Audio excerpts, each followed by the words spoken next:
I was spending 300 grand a month to be a sugar daddy to a broke college girl.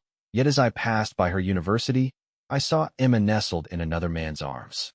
Her eyes were red, looking pitiful as she murmured to him, "Don't think I'm dirty." Rage burned through me. What the hell was that supposed to mean? It was a mutually beneficial arrangement, and she acted like I had tainted her. Find out if she thought it was dirty. There were plenty of others who wouldn't mind. I stubbed out my cigarette, turned my head, and spotted a flashy-looking college girl strutting past in knockoff designer clothes. The next second, I told my driver, "Ask her if she's looking for a sugar daddy." Chapter 2. Sophia was brought to my office in the afternoon. Sunlight streamed through the floor-to-ceiling windows on the 32nd floor, casting a glow on her Balenciaga crop-top hoodie, Chanel skirt, and Louis Vuitton shoes. Fake, fake, and fake again. But still, she had a good face, unlike Emma, who had that cold, aloof beauty, like she carried unyielding pride in her bones. Sophia, on the other hand, looked like a mass-produced cosmetic surgery template, refined yet cheap, with a hint of overdone glamour. But I'd had too much of the finest dishes today. I just wanted a taste of something more unpolished. At the end of the day, they were all selling themselves. Why should I pick someone who acted like she was being forced into it? The moment she opened her mouth, I knew I had made the right choice. "I heard you want to be my sugar daddy," she asked. "Are we just skipping the formalities?" That's efficiency. But I wasn't into that game. I could already see how this would play out. Tonight she'd get me to sponsor her debut. Tomorrow she'd want me to hook her up with industry connections. And by the day after, she'd be exposed for having a sponsor and come begging me to cover up the scandal. The script was just right. Ignoring her, I flipped through the file that Secretary Lee had handed Sophia. Born and raised in a small town, not exactly poor, certainly better off than Emma, whose father was an alcoholic and whose mother gambled away everything. Academically, she was average, worse than Emma, but physically she was taller, more striking. I glanced up at her. She responded with an exaggeratedly seductive smile. Pretty, yes, but a little too seasoned. I curled my lips in mild disdain. "How many have you been with?" I asked. Sophia's expression remained perfectly composed, no hint of shame or offense. "Just you," she said. "Bullshit. Secretary Lee will take you to the hospital for a full checkup," I said. "If everything's fine, come see me in a week." "Got it, bro," she replied cheerfully, practically skipping out of the office. As she turned, I caught sight of her perky backside. I paused for a couple of seconds, wondering had she patted it? Chapter 3. A week later, Sophia hadn't shown up yet, but Emma did. She was wearing a plain white dress and a pair of faded canvas sneakers, pure and innocent, the perfect picture of a struggling campus beauty. She stepped off a public bus, unwilling to even take a cab. I had no idea where my monthly $300,000 was going. Don't get me wrong that she wasn't here to see me. I was always the one going to her. She was here to work part-time at the cafe downstairs from my office. And as usual, her delicate looks attracted plenty of guys asking for her number. Emma turned them all down, saying she already had someone she liked. Back then, I would have confidently assumed she meant me. After all, I was rich and generous, that the last part mattered the most. What was the difference between not liking me and not liking money? It wasn't like I was asking for some earth-shattering love story. We were adults. She had taken so much from me. Wasn't a little affection the bare minimum? I stepped into the cafe and casually found a seat. Emma didn't notice me. Just then, a McLaren pulled up outside. The door opened, and in walked a suave, well-dressed man. Emma saw him immediately, her body tensing up like a startled rabbit. The man was decked out in luxury brands, with a Patek Philippe on his wrist, that a classic rich second gen. Last time at the university, I hadn't gotten a good look at him. Now that I saw his face clearly, I ran through my mental database of C-City's elite circles, but couldn't place him. While I was lost in thought, Emma's face flushed completely red.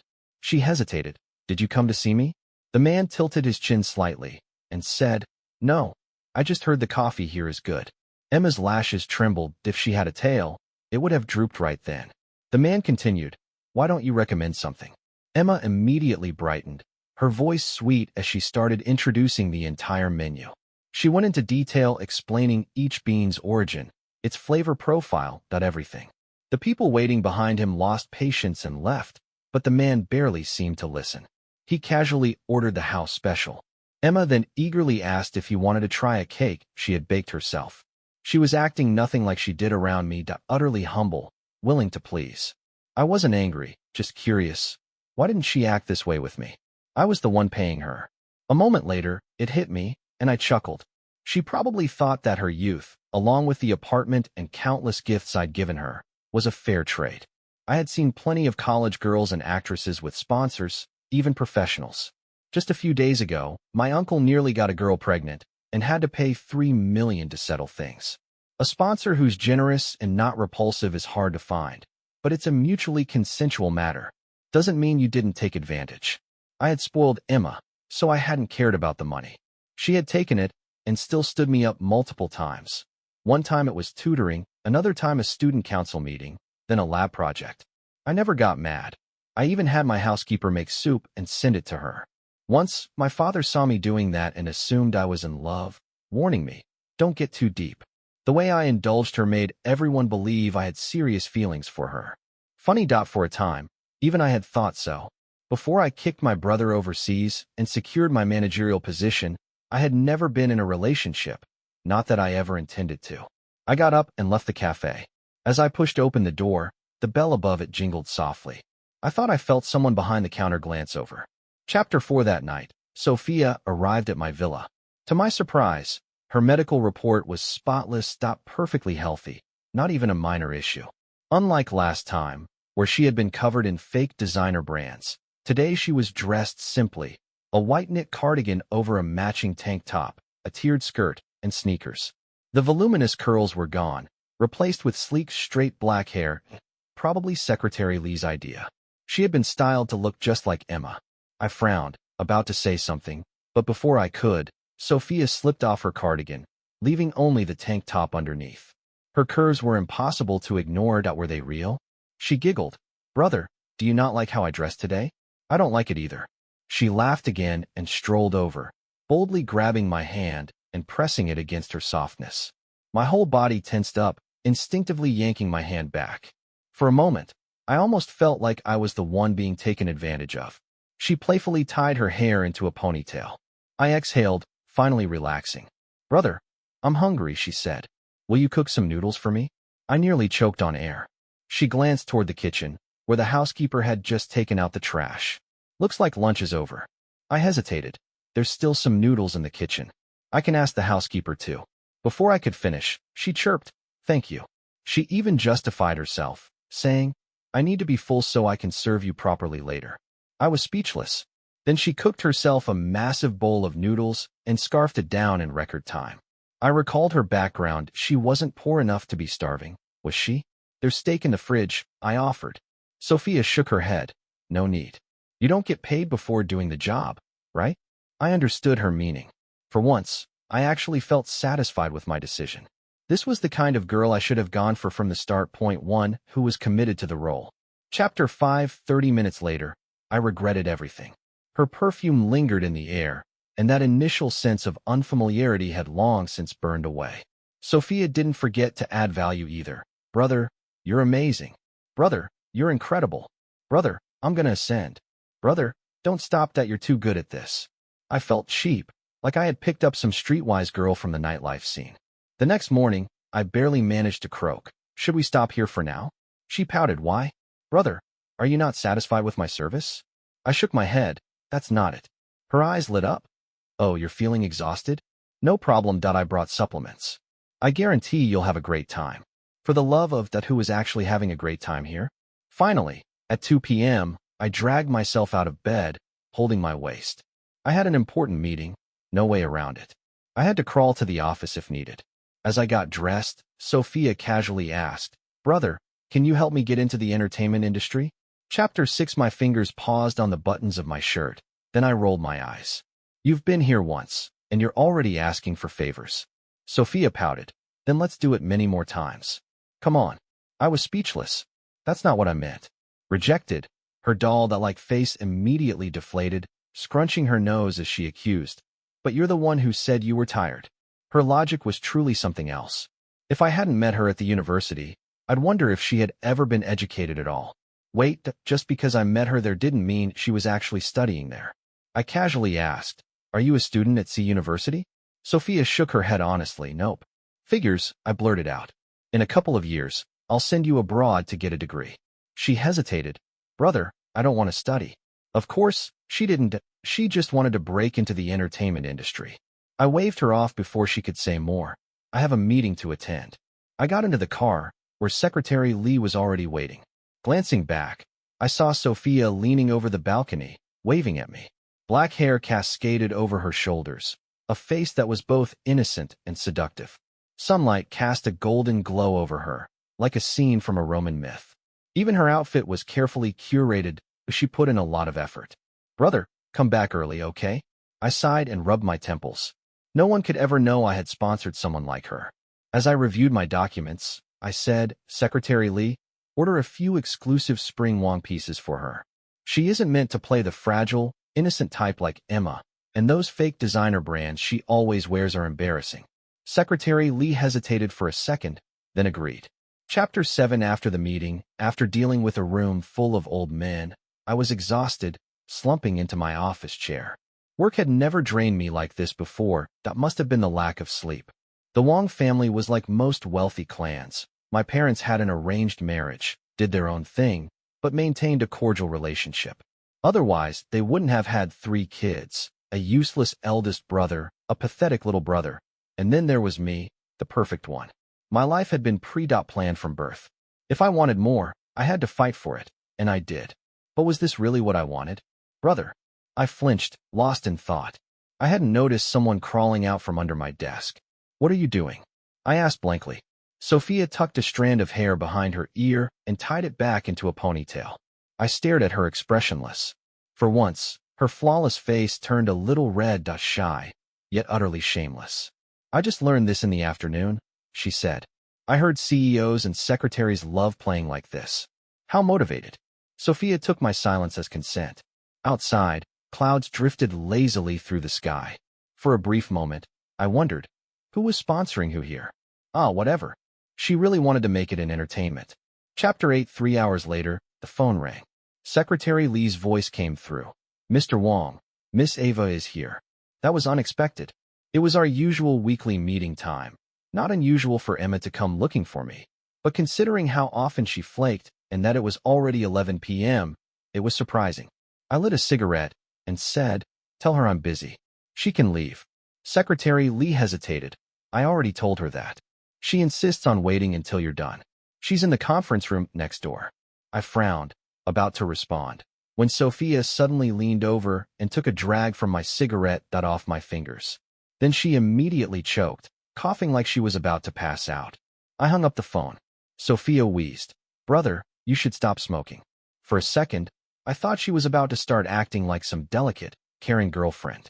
Then, you should switch to cigars it looks cooler. Ash crumbled onto the marble floor. I sighed, go home. I have things to handle. She didn't ask questions, just patted her butt and left. Chapter 9. Emma entered, same plain white dress. I was getting tired of the look. She stood before me, voice laced with accusation. James, I got fired. She thought I was behind it. After all, I owned that cafe where she had been working for a very generous $5,000 a month. I raised a brow, and Emma's face darkened, still acting entitled. Frustrated, she demanded, did someone at the shop tell you something? Marcus is just my senior. I was only doing my job as a barista. You can't just fire me over nothing. You rich people always act so high and mighty. I cut her off. I'll have them rehire you. She froze. She hadn't expected me to agree so easily. She stammered, then that's fine. I chuckled. Same salary as the other interns. $3,000 a month. Deal? Emma's eyes widened like I had just insulted her. She was silent for a few seconds before saying, James, really? I already told you. I'm not in a relationship with Marcus. Annoyance flickered across her face. I studied her, suddenly finding her underwhelming. Her skin wasn't as smooth as Sophia's, her eyes weren't as bright, her lips weren't as rosy, her nose wasn't as defined, her legs weren't as long, and well, let's just say she wasn't as gifted. Not to mention her skills were pretty mediocre. Not that Sophia was that much better, but at least she was willing to learn. I smirked. Marcus. The name sounded foreign, almost Japanese, I muttered at once. Emma immediately panicked. You better not do anything to him, she shouted. I suddenly found the whole thing hilarious. Casually, I asked, what do you think I'd do? Emma wasn't listening anymore. Her eyes had drifted to something in the room, her expression going completely blank. Following her gaze, I spotted it, lying quietly on the couch, a pink Victoria's Secret thong, innocently resting there, having just overheard our entire conversation. Chapter 10. Everyone knows that when people are beyond speechless, they tend to laugh. Emma finally turned to look at me, and then she saw the smile on my face. A moment ago, she had been keeping her distance, acting as if she wanted nothing to do with me. Now she stormed right up to me, biting her lip. James, you're unbelievable. Just because I didn't come to see you for a month, you went and found that kind of woman. I wanted to say that Sophia wasn't that kind of woman, but I couldn't, because she was. The fearless, poverty-stricken campus beauty. Emma suddenly got teary-eyed, choking back a sob. Do you have any idea how dirty women like that are? Her voice was loud. She grabbed my arm in a panic, the first time she had ever lost her composure like this, as if she was genuinely afraid I'd caught something. A glass cup on the table crashed to the floor. There was a knock at the door. Secretary Lee's voice came through. Mr. Wong, would you like me to come in? Emma was still rambling. James, if you think finding another woman is going to make me jealous, you're disgusting. Don't think this will make me love you. That was enough. Gripping her wrist, I pried her fingers off me and shoved her away. Then I called out, come in. Secretary Lee entered with 2 bodyguards. Fixing my sleeves, I said, send Miss Ava home. Emma stared at me in disbelief. On the other hand, I smiled at her, though there was no warmth in it. And who gave you permission to talk to me like that? Maybe as a sponsor, I've been too lenient. She's completely forgotten what we were. Emma's face drained of color. She had never expected me to speak to her this way. Pressing her lips together, she muttered, we're equals. I didn't even want to hear that nonsense. Equal? Then where's my 300 grand a month? Emma fell silent. I raised a brow. You took the money. You didn't do the job. She looked stunned, as if she had never heard me be so blunt. I had no interest in entertaining this conversation any longer. Getting up, I left. Emma tried to follow, but the bodyguards blocked her path. Without a backward glance, I walked away. Behind me, Secretary Lee retrieved the elevator access card from Emma and added, Miss Ava, next time please schedule an appointment with Mr. Wong. Chapter 11. 2 months later, I hadn't bought Sophia an apartment. She had simply moved into my villa and never left. Now I lay sprawled out like a dead man, completely drained. Sophia lit a cigar for me. I'll send you into the entertainment industry, I said. But for once, Sophia didn't look thrilled. Instead, she leaned down, took a soft bite at the corner of my lips, and I shivered. Thank you, brother, Sophia said sweetly. But there's no rush. I still want to stay with you for a few more days. I was in a rush. I didn't want to wait. I was on the verge of being drained dry. 2 months ago, she had been eager to leave. That day, I handed her a card with 300 grand deposited into it every month, but Sophia refused. Brother, she said, I don't want your money. I want you to send me into acting. Well, damned if she actually understood the whole teach a man to fish concept. She really had gotten lucky latching onto me. The entertainment industry was a deep mercury pool. Tech tycoons, real estate moguls, and nouveau riche weren't enough to dominate it.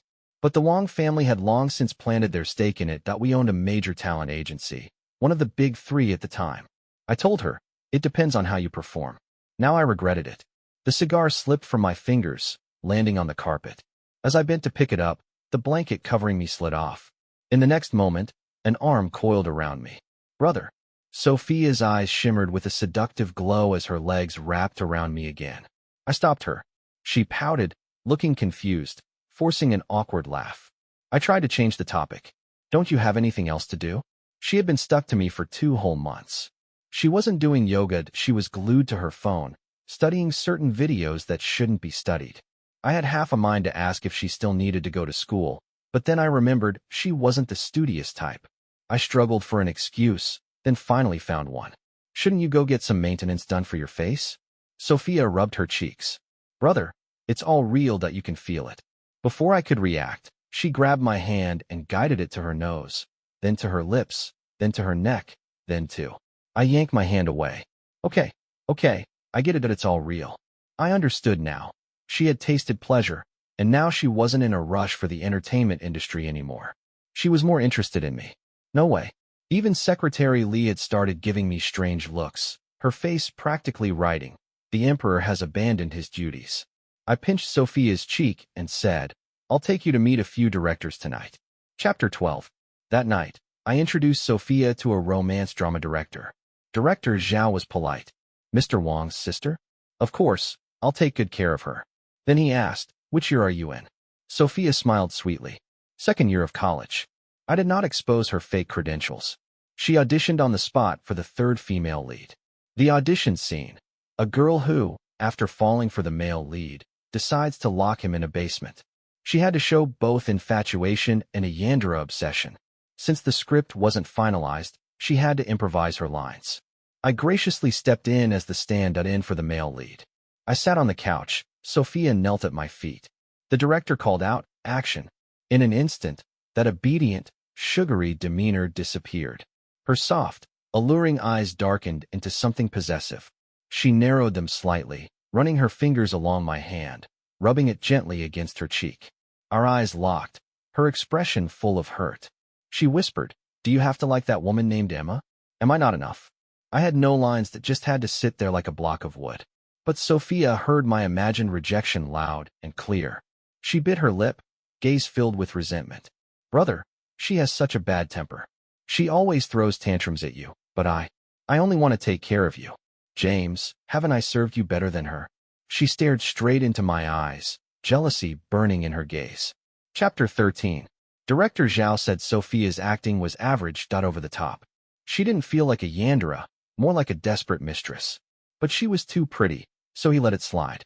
The night before she joined the crew, I locked her out. She knocked on the door and said, "Brother, I want to thank you. Thank you for giving me this opportunity to enter the entertainment industry." I replied, "If you really want to thank me, give me a quiet night." Sophia pouted, "But I'm leaving tomorrow. I'll be filming for 3 months that you won't see me." She refused to leave. I pretended not to hear her. Finally, silence. 3 hours later, I opened the door. Sophia was curled up against it, hugging a pillow, nearly toppling over. She blinked awake, and before I could react, she darted past me into the room, straight onto my bed. She snuggled under the blanket and said, "Brother, I won't do anything. Just let me hold you and sleep." I was speechless. I thought I was about to be drained dry again. But for once, she was surprisingly well behaved. The next morning, the driver took Sophia to the airport. Right before she left, she slipped out of her pink Victoria's Secret underwear. Just as I was about to tell her off, she threw it at my head. Dazed, I glared at her. Sophia leaned in and kissed me. "Brother, if you miss me, come visit. And if it gets urgent, use that." I didn't respond, just pulled the blanket over my head and went back to sleep. Chapter 14. 1 month later, to my surprise, Sophia sent me a gift. Not once had I gone to visit her. I had answered a few of her calls, but was always too busy to talk for more than a minute. The gift was an orange cat plush. The stitching was awful. Childish, cheap, and ugly. Still, it was the first time I had ever received a gift from someone I was involved with. Usually, I was the one giving them. Like with Emma, who always accepted them without hesitation, never giving anything in return. One Valentine's Day, I actually asked her about it at a high-end restaurant, after gifting her a $1 million necklace. "Do you have something for me?" Emma frowned. "Do you need me to give you something? You already have everything." Her tone wasn't great. Secretary Lee had told me her father had beaten her mother again, and her mother had come to campus begging for money. I understood her mood and let it slide.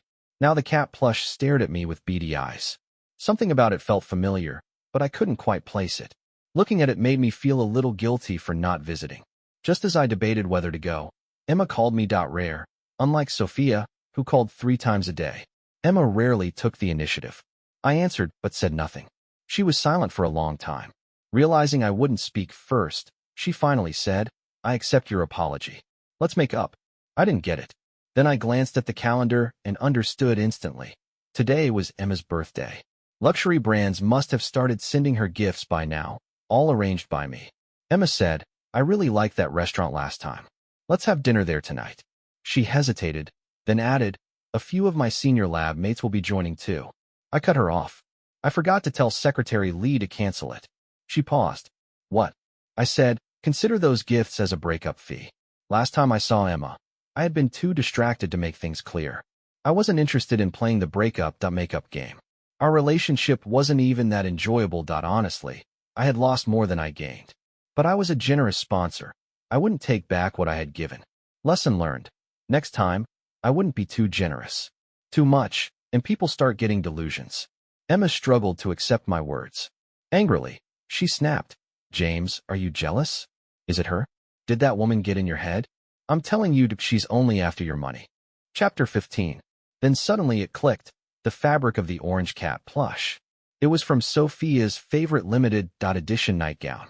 She had cut it up and turned it into a stuffed animal. I picked up the plush and examined it. Uneven stitching, exposed knots. Did Sophia actually sew this herself? Interesting. Emma was still talking, but I wasn't listening. I hung up and told Secretary Lee to prepare a private jet and a business car straight to the filming location. I arrived just in time. Sophia was filming a scene with the male lead. Her gaze was full of love, but she was acting well. The male lead, on the other hand, was clearly someone's industry plant, not a professional actor. He kept messing up. 3 takes in, his expressions were still stiff, but Sophia didn't get mad. She patiently encouraged him. A staff member beside me whispered excitedly, so sweet. So sweet. Then Sophia turned her head and saw me. Chapter 16. To be fair, Sophia actually had decent acting skills. That first audition, that whether she was holding back or just inexperienced, I couldn't tell. But today, as she played a villainous supporting role, she was completely in her element, just like when she played my little lover. Materialistic, obedient, with just a hint of real affection in her eyes, that exactly as I had imagined. Sophia pulled me into her private van. After yet another round, I once again surrendered unconditionally. Seeing her immediately tie up her hair and prepare to lower her head, I quickly pinched the back of her neck. She tilted her head. Brother, are we trying something new? I was speechless. Sometimes, being too experienced wasn't necessarily a good thing, that it lacked that sense of shyness. Noticing my lack of enthusiasm, Sophia quietly put her clothes back on. She pouted. Why did you take so long to visit me? 30% complaint, 30% acting coy, and the rest pure performance. When did you arrive? She asked. Right when you said, can't you tell that I love you, to the male lead. Sophia's eyes widened in panic. You saw him hug me. Brother, don't be mad that it's just acting. I even used a body double for the kissing scenes.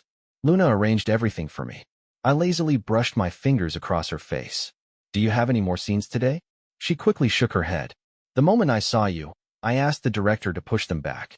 She wasn't even famous yet, and already learning how to act like a diva. I could already picture her future. Not quite a superstar, but always wrapped up in scandals.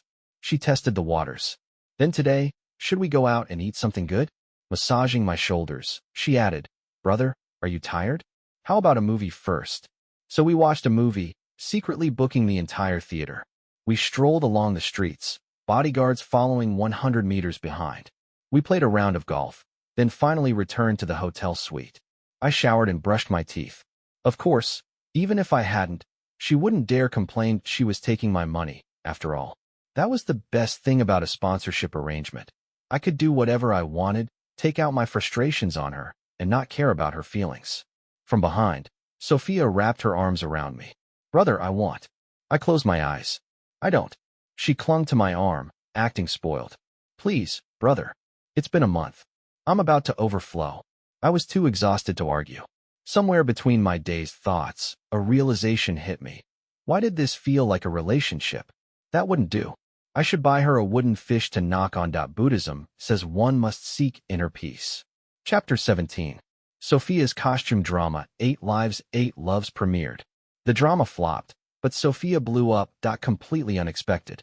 She was suddenly swamped with publicity, variety show invitations, and online buzz. Fans praised her overly perfected features as part of the intense beauty trend. Despite her sultry face, she dressed modestly. Top buttons fastened all the way up, skirts past the knees. Her team crafted an image, rich heiress bravely stepping into the entertainment industry. Somehow, not a single elementary school friend, middle school classmate, or old code at worker had come forward to expose her yet. I called Secretary Lee. Be ready to suppress any scandals for Sophia if needed. After work, I ran into Emma. I looked her up and down. This wasn't a coincidence. Emma looked exhausted, but her gaze was softer than usual. She said, "James, I don't know why, but these past few months, I keep thinking about you." Her cheeks flushed slightly. I knew exactly why. Recalling the reports, I remembered. Marcus was a senior at university. When Secretary Lee first told me, I was puzzled. This wasn't ancient China. Why was there such a rigid hierarchy between students? I had studied abroad, so I wasn't familiar with the deeply ingrained academic cliques here. Emma's lab was notorious for overworking students. She was no exception, often turning to Marcus for help. Over time, they got close, but there had been no romantic entanglement until last Valentine's Day, when Marcus suddenly became interested in her. Unlike me, he didn't throw money at her. Unlike my younger brother, David, he didn't shamelessly pursue her. Marcus had technique that secretly, it was reported that he had even paid for some online course on dating strategies. I told Lee to sign David up for one too. That simp had never successfully courted a girl if he needed it. At the time, I didn't understand why Marcus had suddenly taken a liking to Emma until I found out Emma had sold the Van Cleef Arpels necklace I had given her. Then I understood. She was investing in Marcus with my money. I laughed out of sheer disbelief. But ever since we parted ways, Emma had stopped receiving luxury gifts from major brands. Her money from me had mostly gone to Marcus and clearing her family's debts. She had given away most of the designer clothes I bought her long ago to her roommates, best friends, classmates, and fellow labmates. When she was with me, she had gotten used to receiving these things. She never cared for them, thought they were just materialistic vanity with no real value. I never cared how she handled the things I gave her, but learning about it now still left me speechless. For a few seconds, Emma stood before me. Her skin was no longer smooth, her complexion duller, her brows unkempt. She carried a heavy scent, the scent of hard work, the scent of the working class. Why had I even been interested in Emma back then? I tried to recall. At the time, my eldest brother and I were locked in a brutal fight for power. My father sided with him, my mother remained neutral. Only David supported me, not that his support meant much. I worked myself to the point of a stomach ulcer, trying to secure projects. One night, I was crouched on the street clutching my stomach when I met Emma, carrying trays at a restaurant. She dropped everything and sent me to the hospital. As she helped me up, I caught the scent of preserved egg and pork congee on her. When Secretary Lee arrived, she handed Emma 8,000 yuan as a thank you. 2 years later, I became the general manager, the sole heir of the Wang family empire. One night, I suddenly craved congee. That's when I remembered Emma. The next day, I saw her teaching at the villa next door. David had been crashing at my place, sulking over another failed confession. When he noticed me looking at Emma for a beat too long, he nudged me. The cold CEO and the poor campus beauty, what a perfect story. But I had never dated before, and I didn't want to be like David, licking the ground for a woman with no dignity. So I chose another way, a common way among wealthy families. That's how I approached Emma at first. To avoid hurting her pride, I disguised the money as a scholarship. Then I arranged another tutoring job for her. 10,000 a month teaching David calculus. When David ran off, that's when it became 30,000 straight to her account.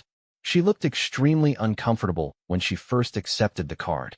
I changed the subject at the right time. Now the money that once made her feel dirty was gone. She wasn't used to it, so she thought of me. It was that simple. I smiled at her. "You don't miss me, that you miss my money." A flicker of humiliation crossed Emma's gaze. She snapped, "James, why are you insulting me? Back then, you were the one who came to me. You were the one who wanted to be with me. I never asked you to do this." I raised a brow. "So do you want me to apologize?" Emma froze, like a chicken suddenly strangled by the neck. Her eyes widened, voice cut off. She stared at me blankly, then after a long pause, muttered, "James, do you know? I was the only one who didn't love you for your money." Before leaving, she tossed a photograph onto the table. In the picture, Sophia was walking into a private club next to a man wearing a thick gold chain. Chapter 18. I had secretly sent Emma a message, 5 million to buy that photo. Emma replied, "Why would you go this far for her?" I flicked the ash off my cigarette. Because I had always known what kind of person Sophia was. It was just a sponsorship. She took care of me well, and I never cared who she had been with before. But Emma clearly couldn't accept that. She blocked me secretly. The next day, that photo was all over the internet, spreading like wildfire. Sophia had just gotten famous, and as fans put it, she had taken a bite out of too many waiting to explode starlets' cakes. Any dirt on her, and smear campaigns rushed in like a tidal wave. That night, when Sophia came home, I was making steak. Butter sizzled on the range, barely making a sound as it gave the meat a perfect crust. The rich, smoky aroma filled the kitchen. Sophia must have known she messed up. She hugged me from behind, rubbing against my back like a little cat. "Brother, did you see?" I exhaled slowly. I had actually doubted the photo's authenticity at first, but secretly checked. It wasn't edited. She even traced the source that Emma had received it in an envelope.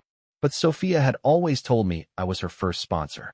Secretary Lee had looked into her past as well. That small county she came from was too far, and I hadn't bothered sending Lee all the way there for something so minor. But since arriving in Sea City, Sophia had only ever been with me, so I hadn't really believed it. Maybe it was a misunderstanding until now. Sophia hesitated, then admitted, "Brother, I didn't mean to lie to you. It was real." She had lied. I wasn't her first sponsor. I took a deep breath, steadying my emotions. "Let's eat first." Pulling her hands off me, I headed to the dining table. Sophia froze, then pressed her lips together. "Brother, are you upset?" I shook my head.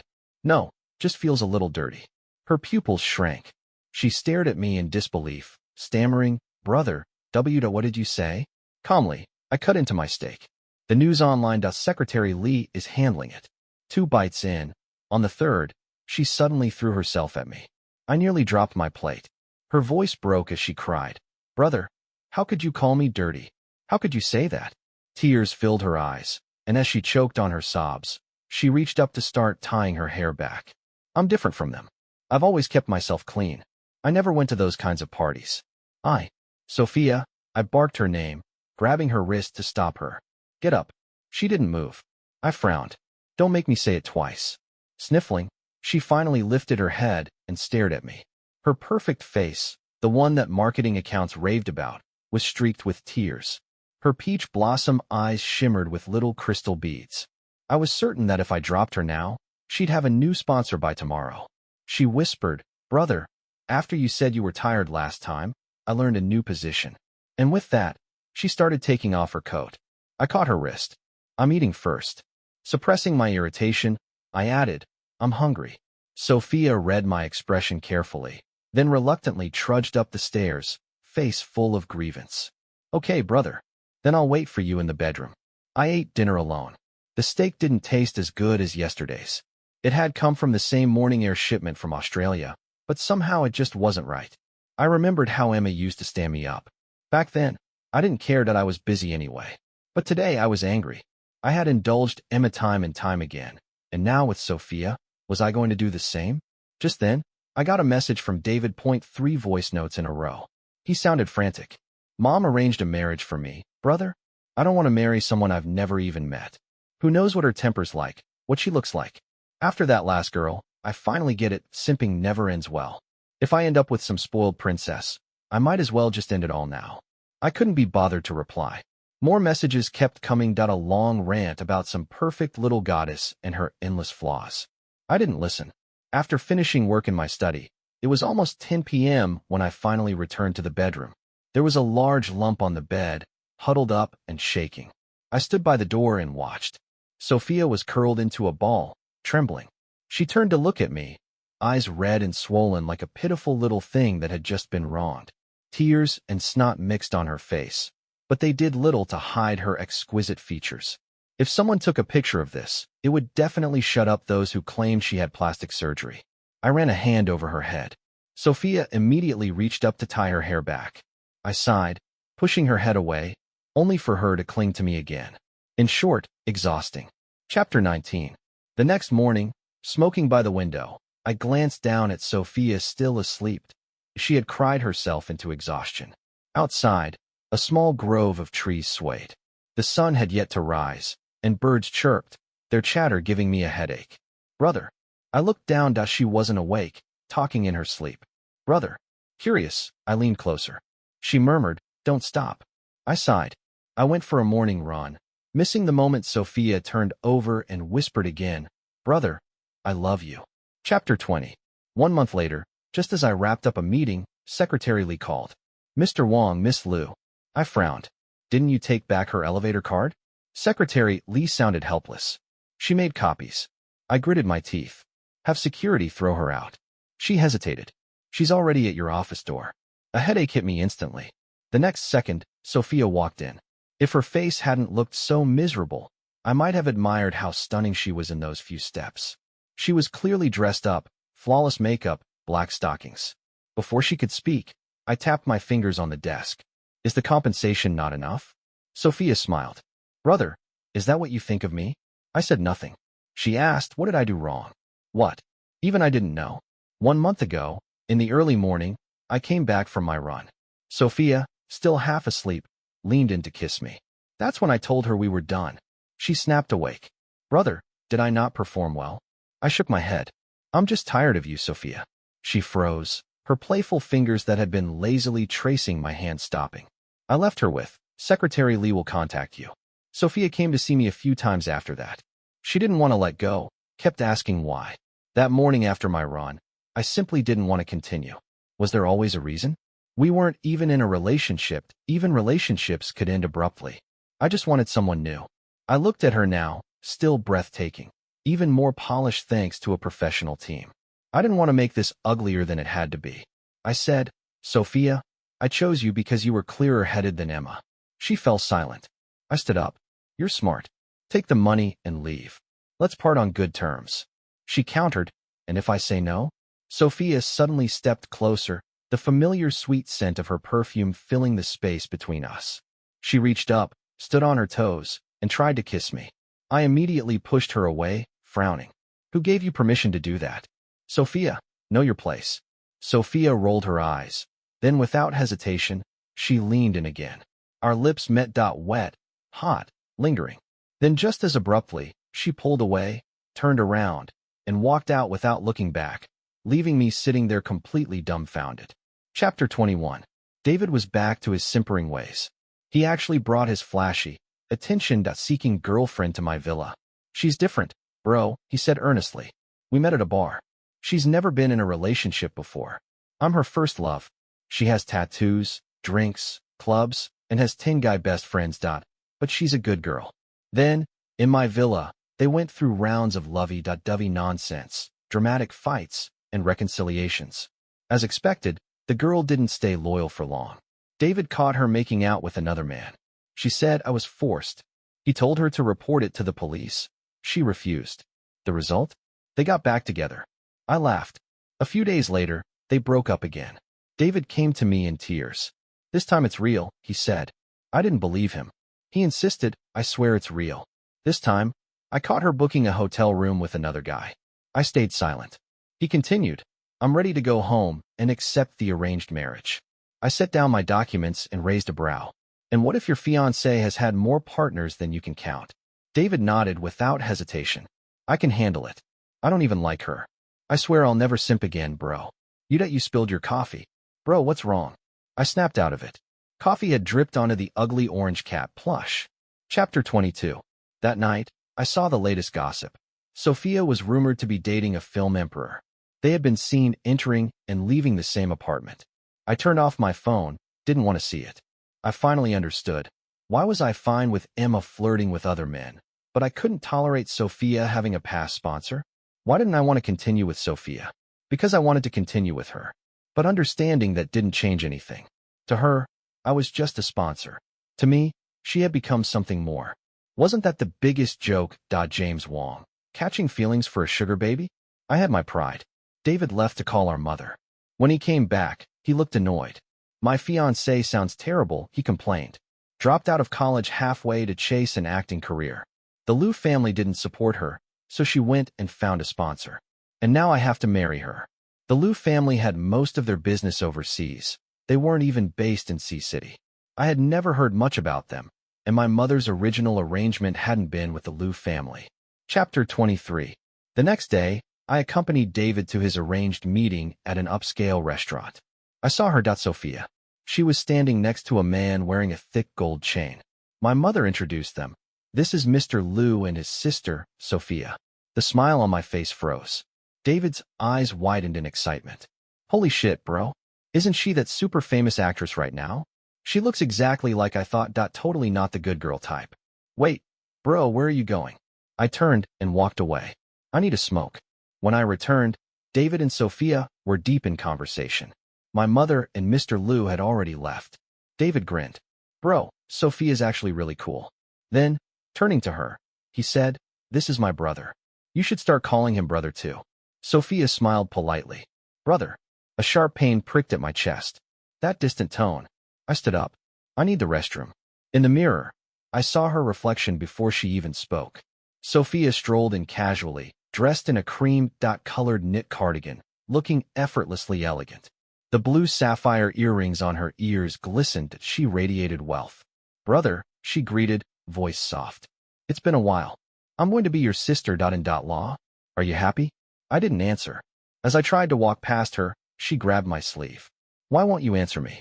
Suppressing my anger, I asked, what do you want me to say? Sophia chuckled, then suddenly changed the subject. How was my acting before? The obedient little lover. I scoffed. Not bad. She tilted her head. Was it because I played the role too well that you thought I was disposable? She leaned in closer, her peach blossom eyes narrowing slightly. The familiar scent of her perfume clouded my thoughts. Just as I was about to lose control, she took a step back, putting distance between us. She smiled. Brother, don't forget to call me sister. Law from now on.